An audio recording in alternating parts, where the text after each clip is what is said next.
Antes de entrar na sintaxe propriamente, na gramática, eu sempre, quando falo de linguística com meus amigos, meus alunos, né, é uma reflexão, o que que é, então, fazer ciência da linguagem? Que quem está envolvido, está participando das Olimpíadas de Linguística, né, está aí inserido, imerso no que a gente considera a ciência da linguagem.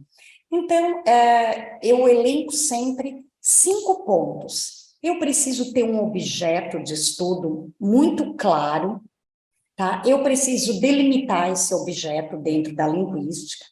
A etapa da observação e da descrição é muito importante, a imparcialidade, porque eu não posso ter uma postura de, eu não gosto de preto, então o que vale é o branco em termos de cor, eu não gosto do laranja, então eu vou usar o rosa.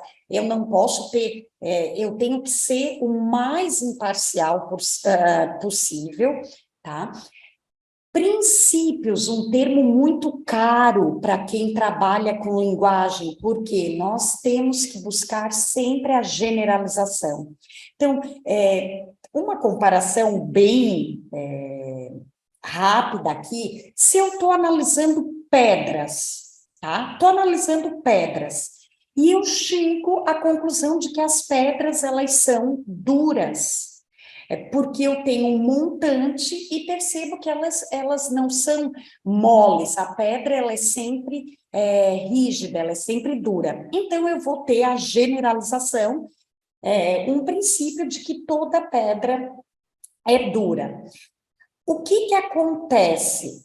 Eu vou perceber outras características. Uma pedra é escorregadia, a outra não, uma pedra tem determinada cor, a outra, né, um outro tipo. Isso não vai entrar como, essa observação, como uma generalização. O princípio é aquilo que vale para todo objeto que a gente está observando, tá? E a metalinguagem, pessoal? A metalinguagem, eu preciso, trabalhando com linguística, a gente tem uma metalinguagem específica. O que não significa, tá? A metalinguagem que o pessoal está acostumado quando estuda a gramática na escola. Agora, é claro, como que um físico, um químico vai descrever um fenômeno se ele não tiver uma metalinguagem apropriada? Então, isso vale para a linguística também.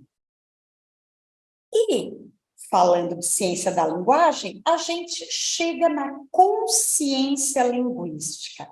Então, é muito importante, enquanto falantes, usuários do português brasileiro, que nós saibamos identificar esse conhecimento linguístico que não demanda do ensino, da sala de aula, tá? Então, é claro, tem uma frase, uma pergunta bem simples.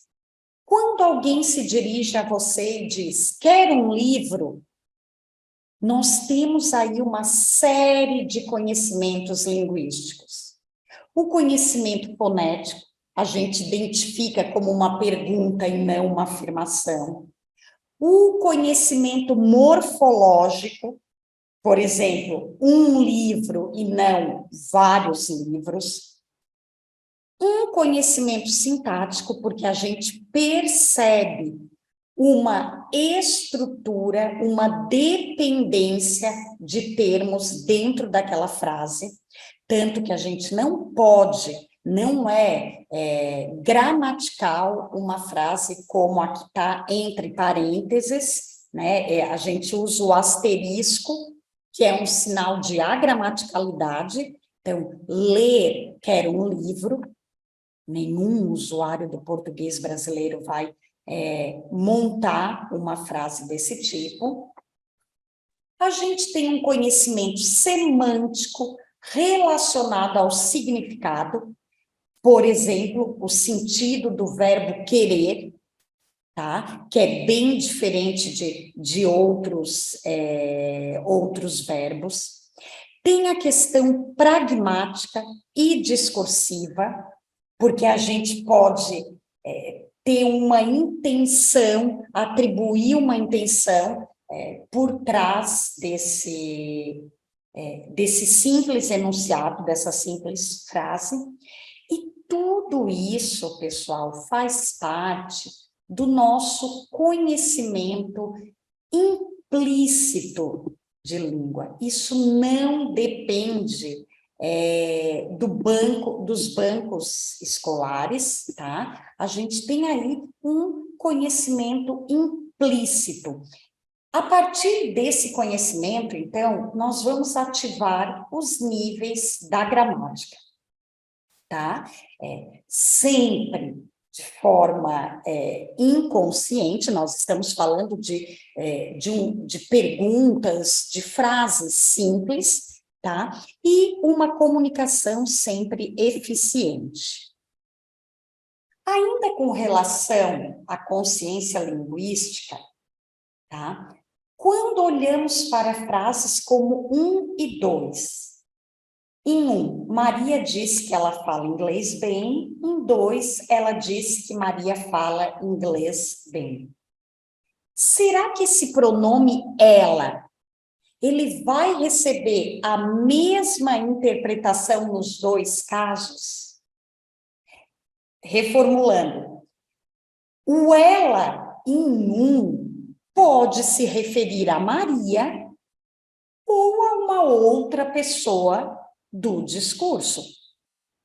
Agora, será que o ela, a posição em que esse pronome se encontra, em 2, ele pode recuperar a interpretação de que ela equivale a Maria?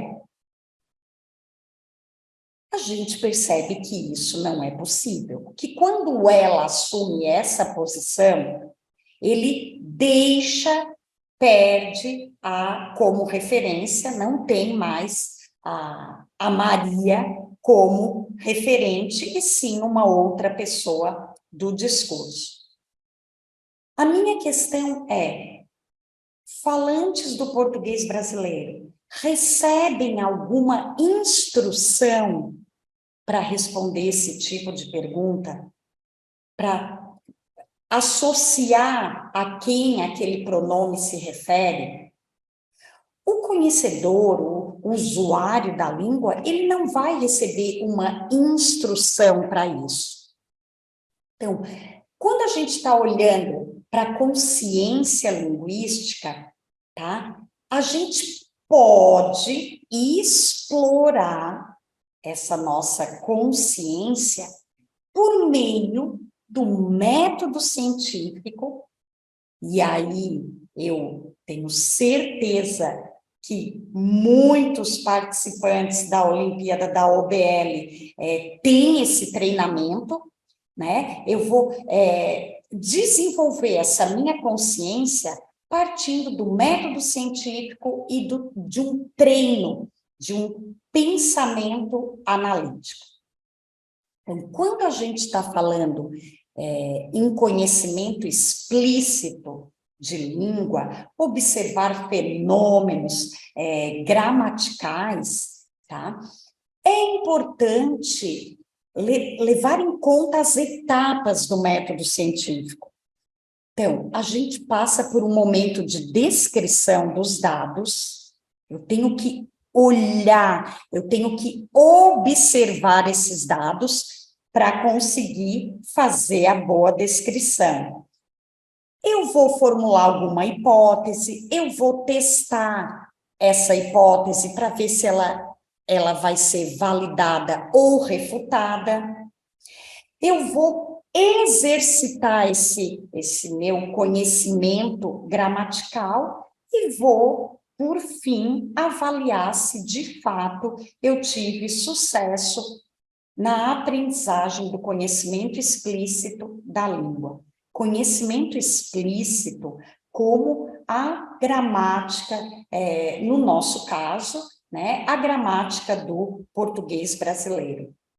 Hoje nós temos vários pesquisadores dentro das universidades que tratam da relação entre ensino de gramática e o método científico. Ensinar gramática através de um pensamento lógico. Por quê, pessoal? A análise gramatical, ela tem que fazer sentido. Eu acredito que a grande falha do trabalho com a gramática tradicional é que muitas vezes o sentido se perde, tá? Muitas vezes o aluno não vê sentido nessa análise. Por quê? Porque tem definições vagas, irrelevantes, às vezes definições obscuras. Eu gosto de usar o exemplo do Mário Perini, professor na Federal de Minas Gerais e um grande gramático, porque ele exemplifica como um tipo de definição empiricamente inadequada. Quando a gente olha para o tempo presente, encontra na gramática uma definição como: o presente designa um fato ocorrido no momento em que se fala. Quando eu digo eu corro, não necessariamente, eu acho que nunca eu estarei correndo nesse momento da fala. Por quê? Porque equivale a um evento habitual. Eu tenho o hábito de correr, eu canto, eu tenho o hábito de cantar. Então, associar a definição de tempo presente com um fato ocorrido no momento de fala, isso é uma definição que ela tem problemas empíricos. E o linguista mostra isso com muita clareza. Então, quando a gente pensa em sintaxe, dentro da linguística, tá, a gente observa instrumentos descritivos que precisam ser levados em consideração. Então, quando eu falo em sintaxe, eu estou falando em unidades. Por unidades, nós temos blocos. É como se eu estivesse fazendo uma construção e eu fosse encaixar um bloco no outro. Esses blocos equivalem aos sintagmas. E esses sintagmas, eles podem se mover na frase. Eu posso tirar um bloco do final da frase, levar para o início da frase, ou tirar do início, jogar para o final. Isso é muito comum. O termo que a gente não pode perder de vista quando fala em sintaxe, em estrutura, não só sintaxe, como morfologia, fonologia, é a questão hierárquica. Porque é provado que nós não temos linearidade em uma frase, em uma formação de palavra. Temos a fonologia também dos traços, que segue uma hierarquia. Onde que nós temos linearidade? Na fala. Tá? Então, linearidade é um terreno da fala, porque a combinação de sintagmas ou de morfemas, fonemas, ela segue aí uma estrutura hierárquica. Ainda antes de entrar na sintaxe, tá? É importante que a gente pense um pouco sobre gramática. Então, e quando eu pergunto para pessoas que não são da área de letras, que não estão na escola, e eu pergunto o que é gramática? Normalmente, eles associam aquela dicotomia de certo e errado, a prescrição, a regras que levam a falar melhor, a escrever bem, tá? Mas observem que esse é um tipo específico de gramática, que é a gramática tradicional ou a gramática normativa. Não é a gramática que o linguista trabalha. Não é a gramática que um sintaxista, um semanticista, morfólogo vai trabalhar. Tá? Isso é importante que a gente tenha essa clareza. Nós temos diferentes tipos de gramáticas. A tradicional, ela é uma boa gramática? É e não é. Por quê? Porque ela tem um apanhado de fenômenos aí gramaticais, mas nem sempre a gente encontra lógica nessa gramática. Nem sempre a gente encontra reflexão sobre a linguagem, o grande fenômeno que é trabalhar com a linguagem, com a linguística. Eu separei aqui, e não é à toa que eu fiz isso, porque eu estudo muito a sintaxe do sujeito, e aí sujeito é a metalinguagem da gramática mesmo, né? Quando a gente tem sujeito, predicado, verbo, objeto, é o sujeito. Vejam algumas das definições que nós encontramos, seja em livro didático, seja em uma gramática tradicional. Não se separa sujeito do predicado com vírgula. Está lá essa explicação. Porém, o português brasileiro é uma língua de tópico. É uma língua que o falante, ele destaca um elemento na frase e, em seguida, faz uma afirmação sobre aquele elemento. Então, observem no balão. Tem muitas diferenças entre meninas e meninos. Meninos preferem jogar futebol. Meninas gostam de voleibol. Esse é um tipo que o professor que não trabalha a linguística, ele pode ver um problema, porque nós temos aí uma vírgula entre sujeito e predicado. Mas quando a gente começa a olhar para os dados do português brasileiro, nós verificamos que é recorrente o tópico e um comentário, e não a estrutura sujeito-predicado. O que acontece, pessoal, é que na escrita a gente é um momento em que eu estou me policiando, eu tenho um tempo para pensar, então eu posso apagar aquela vírgula. Mas na fala, a gente faz uma pausa, e isso é uma indicação de tópico, tá? A gente tem uma outra definição relacionada a sujeito, que é o ser que pratica a ação.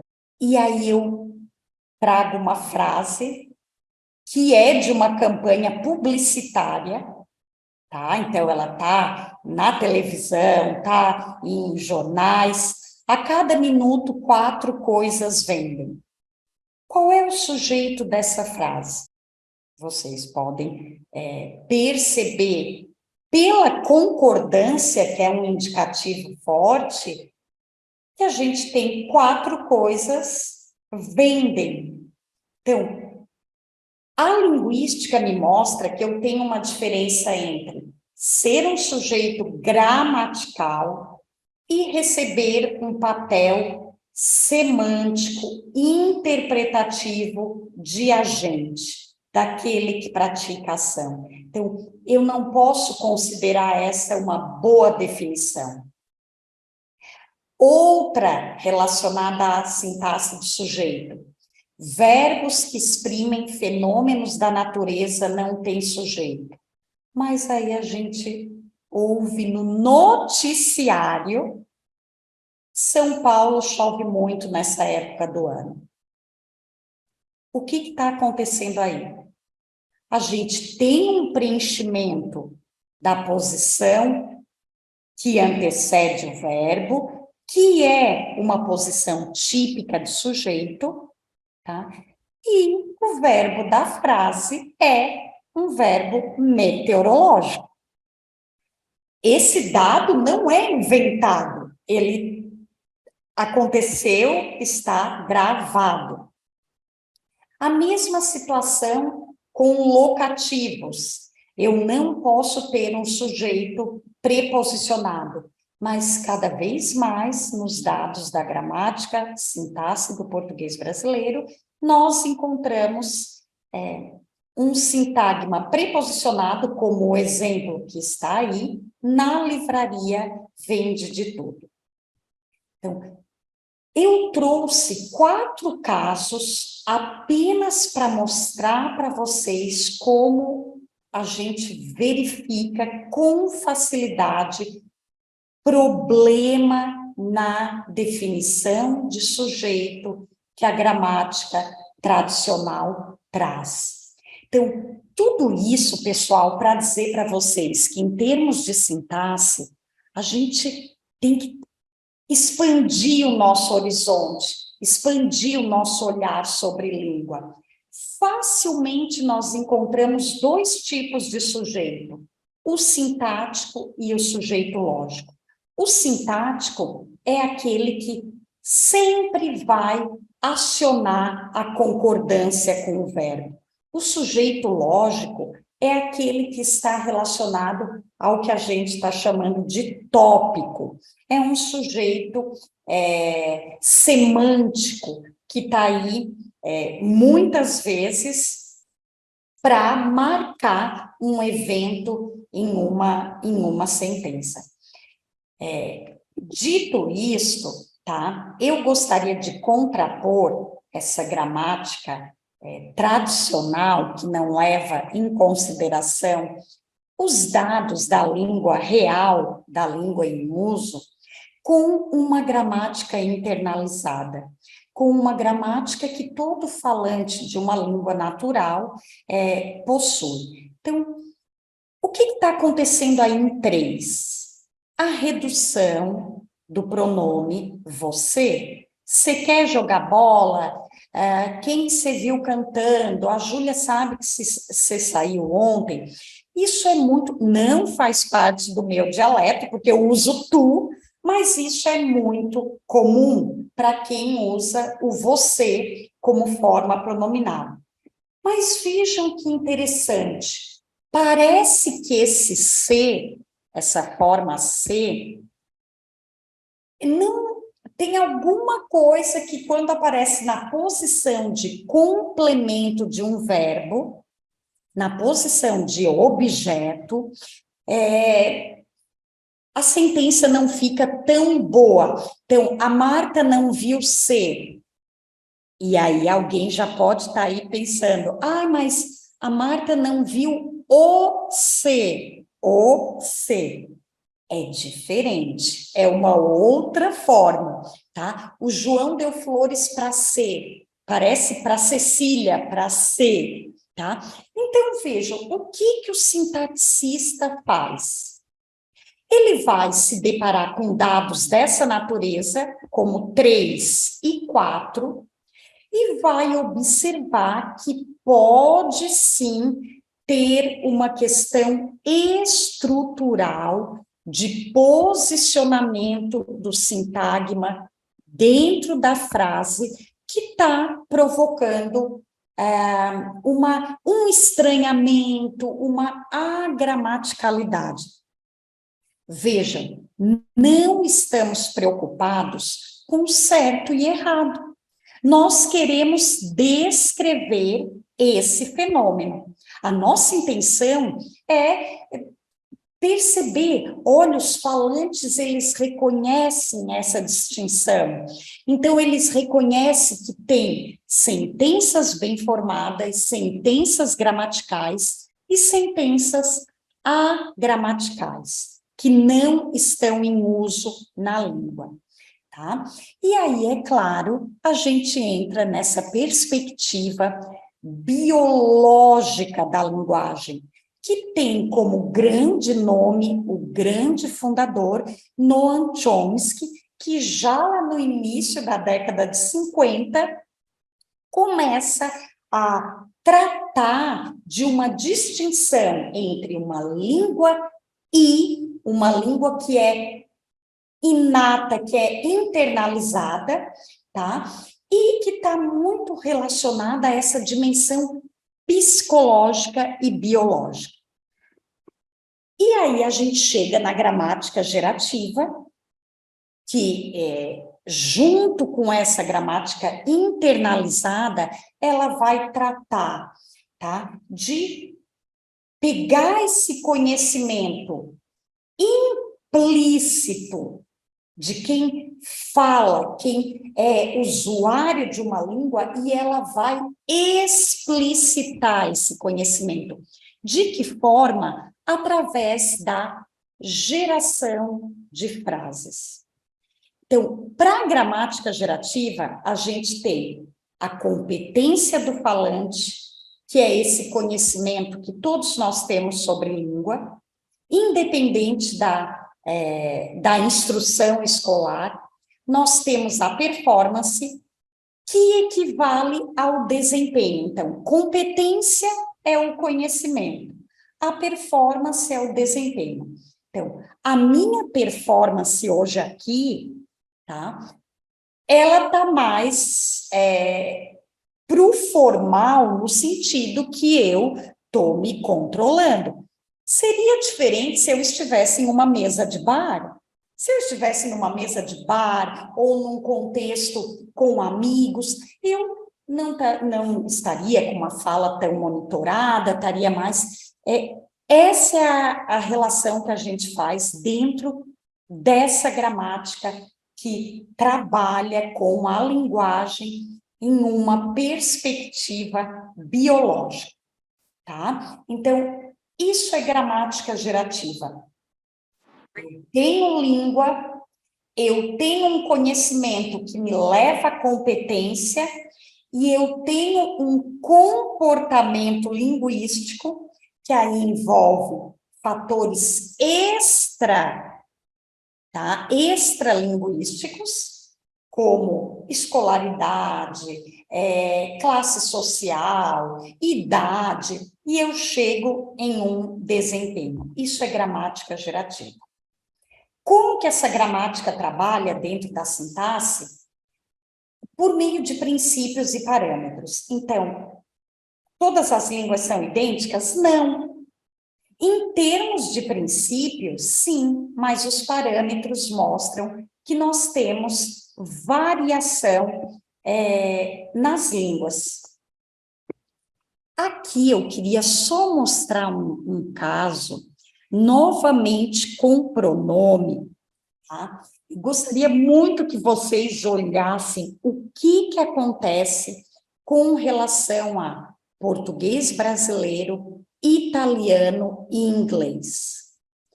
Percebam em 5A, aquele ela, quando eu uso aquele índice I em a Rita e no pronome, é para dizer que eles podem ser correferentes, mas aquele ela também pode se referir a Joana, por exemplo. Isso, no italiano, em 7, vai ser diferente. Porque quando eu tenho essa posição preenchida Rita detto que lei chiamerà. Esse lei não pode se referir a Rita. Vejam a diferença para o português brasileiro. Já no inglês, tem um comportamento parecido com o português brasileiro, mas quando a gente vê o vazio pronominal, por que eu tenho asterisco aí? Porque eu não posso deixar essa posição vazia no inglês, o que mostra que é diferente do português brasileiro, em 6, a Rita diz que vai dançar, que vai telefonar, e do italiano, perdão, em 8, tá? Isso a sintaxe explica. Isso é o tipo de comportamento que coloca as línguas em diferentes planos por conta de uma diferença de parâmetros, tá? Então, a sintaxe, pessoal, nada mais é do que a combinação desses sintagmas em uma frase. Vejam, a gente não pode combinar os itens linguísticos de qualquer maneira. Senão, eu tenho ocorrências agramaticais, como em 11.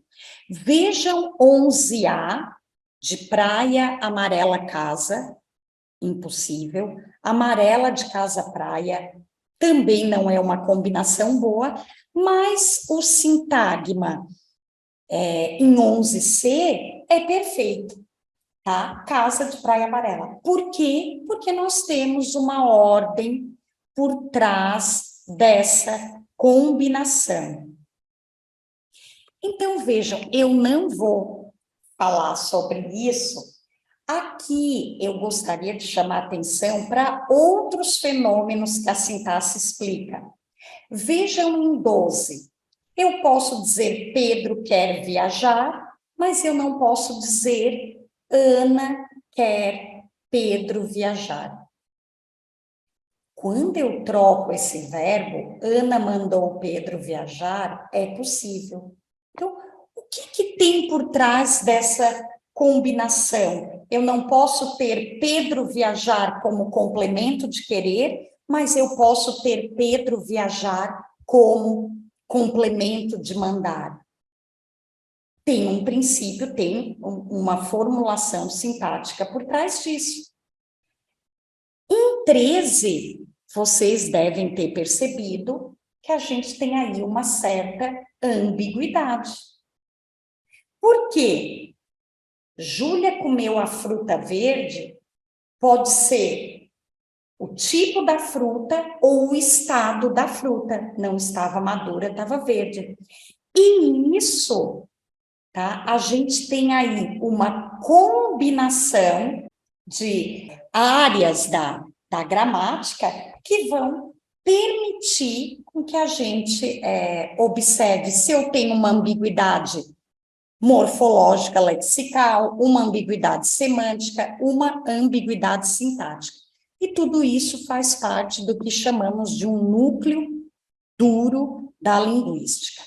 Como pensa um sintaticista? Eu me faço sempre essa pergunta, e aí a gente pensa sintaticamente, porque a todo momento a gente está olhando para os dados de uma gramática e vendo, tentando encontrar uma generalização para aqueles dados, tá? Eu queria mostrar para vocês como é bacana trabalhar com ambiguidade. Então, quando eu tenho algo do tipo, João viu o incêndio do prédio da esquina. Vejam como a gente não pode pensar a sintaxe de forma linear. Quantas interpretações vocês conseguem chegar para essa sentença? João viu o incêndio do prédio da esquina. Pensem aí, anotem a frase e vejam quantos sentidos vocês conseguem dar para ela. Olha só, pessoal. 3 sentidos para essa frase linear, tá? 3 sentidos aí nos desenhinhos. Vejam, tem um prédio na esquina, pegando fogo e o João está em qualquer lugar, pode ser no meio da rua, vendo esse incêndio. O João pode estar localizado na esquina e ver um prédio pegando fogo, ou o João está dentro do prédio que fica na esquina e vê o incêndio de uma escola, de uma farmácia, de um supermercado, enfim, tá? Isso acontece, pessoal, por conta do modo como a gente vai organizar a estrutura na hierarquia. Eu tenho um problema na linearidade. João viu o incêndio do prédio da esquina. Esse bloco, o incêndio do prédio da esquina, ele tem um problema sintático aí e eu preciso reorganizar dentro da hierarquia. Tem uma frase que até não gosto muito, porque é o bêbado bateu na velha de bengala, tadinha da senhora, tá? E, novamente, nós podemos ter aí a senhora portando a bengala como instrumento, ou a bengala passa a ser o instrumento de agressão do bêbado. Novamente, a linearidade não explica essa situação, tá? E, para encerrar, que eu não quero passar do tempo já quase passando, tá? Quando a gente fala em estrutura de palavras, é exatamente a mesma situação, pessoal. A gente não pode combinar de forma aleatória, porque se eu combino de forma aleatória, eu chego a dados como desinteligente, refeliz, infalar. Isso não existe na nossa língua. Por que que não existe? Porque eu preciso ter uma combinação a partir de uma hierarquia. Quando vocês escutam uma palavra como incontestável, tá? Primeiro eu tenho a formação eu tenho o verbo contestar com o morfema vel, formo aí o nome, né, contestável, algo que é contestável, e depois o acréscimo do prefixo. Então, as classes de palavras, tá? Elas seguem uma seleção. Quando eu estou pensando em estrutura de palavras, assim como estrutura sintática, tudo acontece através de uma seleção. Eu tenho uma base que vai selecionar. Então, é muito ruim quando a gente trabalha estrutura de palavras olhando para uma tabela de prefixo, uma tabela de sufixo. Não, olhem para dados. O que vocês percebem com esse prefixo negativo i ou in? Como o 18 mostra, tem uma base adjetival. Aí eu poderia olhar para 19 e pensar, opa, felizmente é um advérbio. Mobilizar é um verbo, imobilizar. Será que a minha hipótese, então, foi refutada? Será que esse prefixo negativo ele não se combina só com uma base adjetival? Só que aí eu percebo que em algum momento da formação, aquele termo tem aí um adjetivo. Feliz, possível, móvel, sensato. Então, eu formo um verbo, mas eu passei por uma etapa de ter aí uma base adjetival, tá?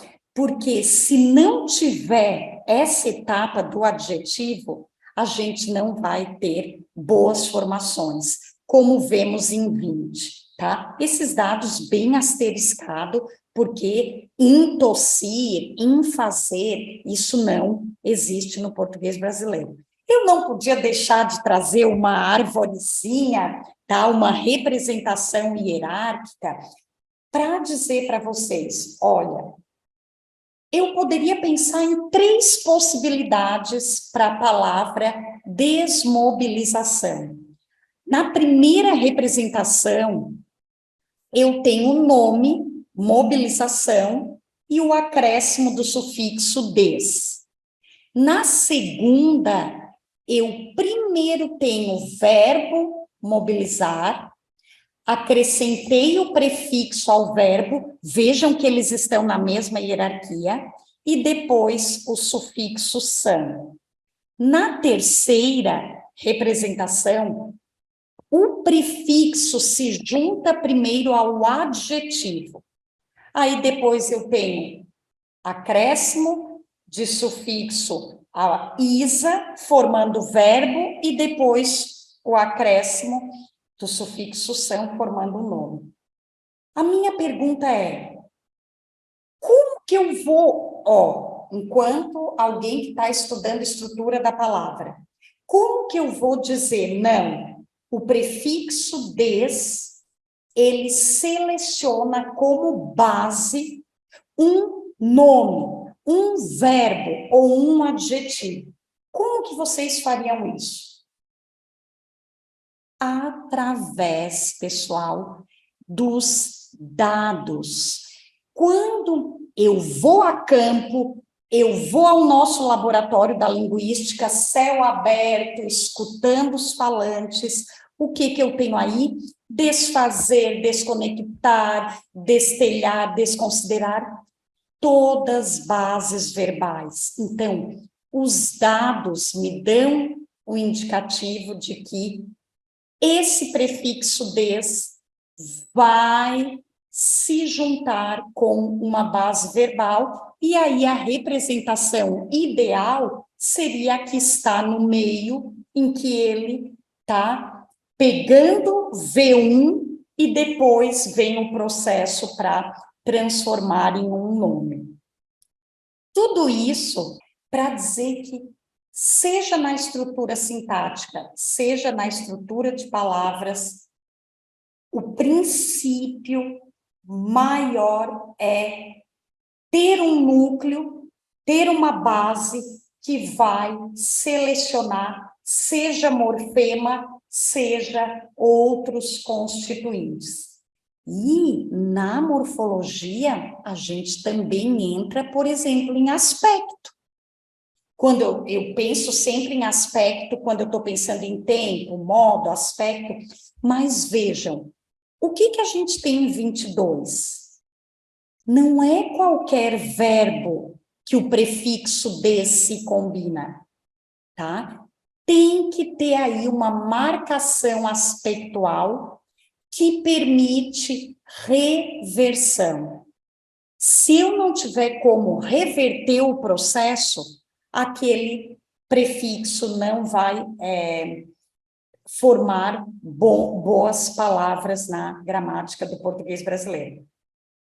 Depois vocês podem me perguntar sobre isso. Ah, mas deslavar, dessonhar, eu já ouvi, Depois a gente pode conversar sobre isso, tá? Porque a criatividade linguística, ela tá por todo canto, tá?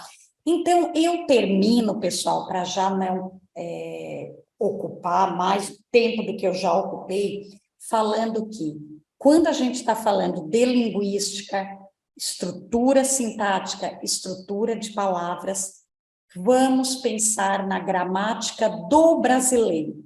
Vamos valorizar aí a nossa língua, vamos valorizar o que, de fato, se eu não estou analisando português brasileiro, seja uma língua indígena, seja uma língua africana, seja uma língua germânica, eu tenho que olhar para o que a gente vê no uso o que está acontecendo com aquela gramática e não me apegar na prescrição, e sim no que a língua tem de bonito na descrição. Eu agradeço muito e trago aqui 2 páginas para quem se interessa por gramática. A gente tem um laboratório linguística na escola, na UFSC, e também um núcleo de estudos gramaticais, e a gente busca sempre promover a ponte aí com as escolas, principalmente aqui no estado de Santa Catarina. Muito obrigada, Rodrigo, desculpa por ter passado do tempo, é muita coisa para falar em termos de estrutura. Muito obrigada.